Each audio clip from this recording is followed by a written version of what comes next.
Halloween, my night to play. I asked him to hang around. I hear the feds are coming to Springwood. Those out-of-towners, they've got such a bad attitude. Wait till I show them a couple of my tricks or treats. Do you remember when Freddy Krueger had his own TV show? No, it wasn't a dream. It was Freddy's Nightmares. Long before Freddy and Jason battled it out on the big screen, this celebrity death match was on the small screen, and it was a fight for airwave ownership. I'm Victor. Thanks for coming back to PopCon. A salute to all pop culture, but mostly the 80s. On today's show, we take a look at two GEN Xtinct TV shows that were based on two of the most famous horror franchises. Well, kind of two. The late 80s brought us Friday the 13th, the series, and Freddy's Nightmares, and the two engaged in a weekly battle for ratings and who could be the most gruesome on broadcast TV. So, post-Elvira, pre-Crypt Keeper, this is Halloween TV. Now there's a new reason to fear the dark. Friday the 13th, the series, premieres Saturday on Channel 11.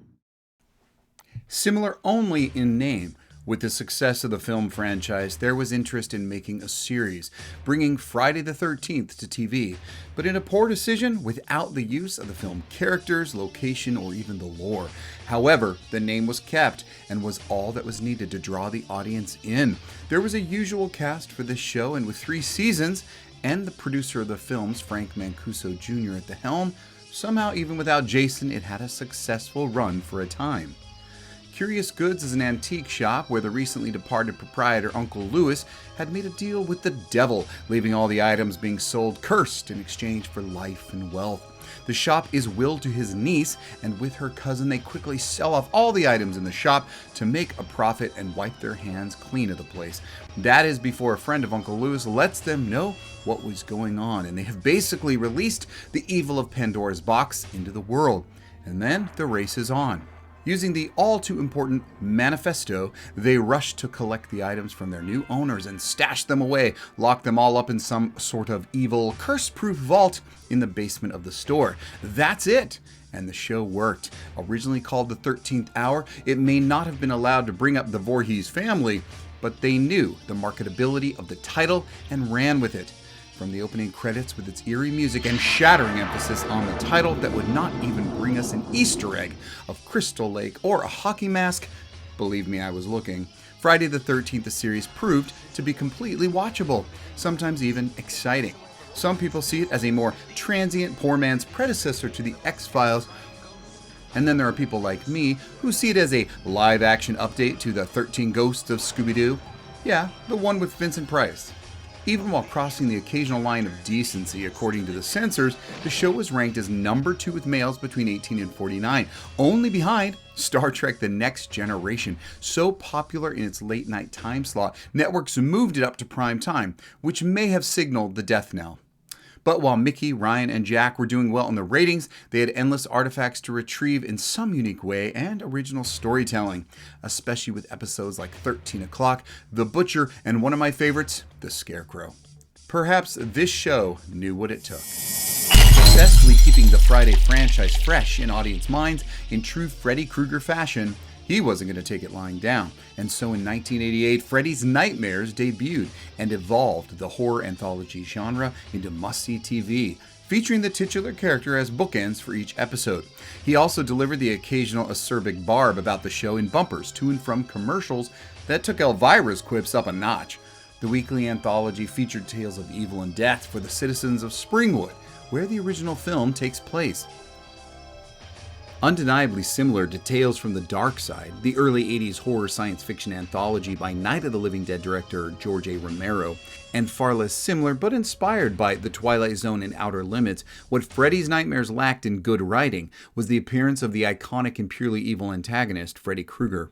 The hour-long Fear Fest included 2 stories each, most often the second one connected to the first by a random minor character, and some episodes created arcs revisited in later episodes.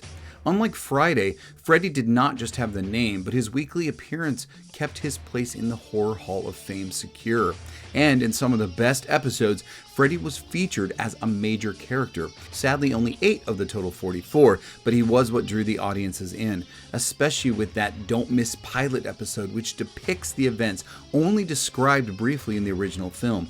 Freddy's prosecution, release, and ultimate violent death by the parents of Elm Street in a blaze of fire that ultimately started his terror from beyond the world of dreams. This episode was even directed by Tobe Hooper of Texas and Poltergeist fame. So, it had a great start. Even more notable is that the series incorporated a lot of new actors, up and coming, like, in particular, Brad Pitt in one of his earliest roles. Hottie. Also check out No More Mr. Nice Guy, which seemed more than an homage to the original first 5 Freddy films, but a continuation, if not a reminder, that this is all part of a greater franchise. Did you click the like and the subscribe? I know you want to. I know you know where the buttons are, so please do that to help me out. Enjoy the rest of the show. 1990 was a bad year. After 72 episodes in 3 seasons, Friday got the axe.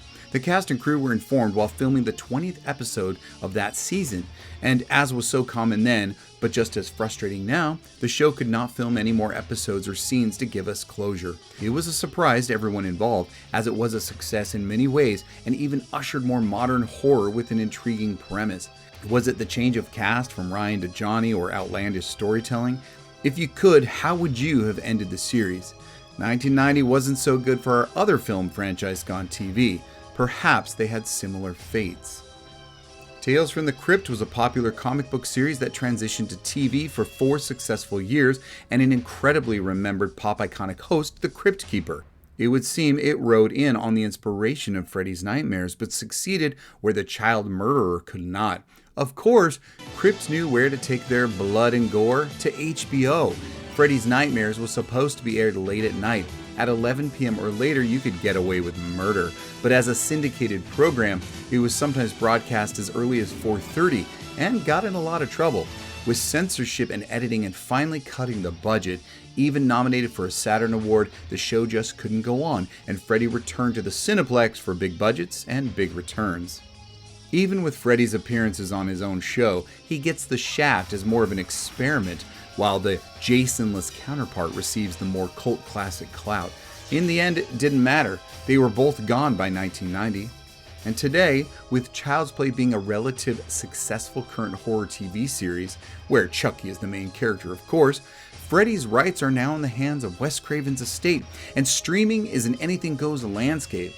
Maybe, just maybe, Freddy and even Jason could succeed doing what people wanted, having their favorite horror icons featured regularly in a series and not a random cast of characters or simply connected by name only. What do you guys think? Is it worth a try? Should they return to TV with big budget expansion of their lore? You tell me. Well, what do you think? Do you remember these 2 shows? I mean, 2 and 3 seasons isn't too bad for this kind of genre. What I can say is Freddy's sinister smartass routine was perfect to bookend his show, and it was wonderful that he was in it. As for Jason, the big silent type, he may not work well for a TV show, especially when they couldn't use any of that lore. However, Friday the 13th as a whole really works well as a broad topic for unlucky and unfortunate events. Either way, that's it. I hope you love that content. I thought it was perfect for Halloween, and PopCon's got a number of Halloween shows, so please take a look, take a watch, and I know you found those buttons. I hope you clicked like, I hope you clicked subscribe to help me out, and telling YouTube to get this video out to the rest of the world, other great audiences like you and me. Thank you so much. If you've already been watching, you've already subscribed, I really appreciate it. Happy Halloween, and until next time. Master of bed. Well, all in a day's work. She wanted a good picture. Be careful what you wish for. You might just get it.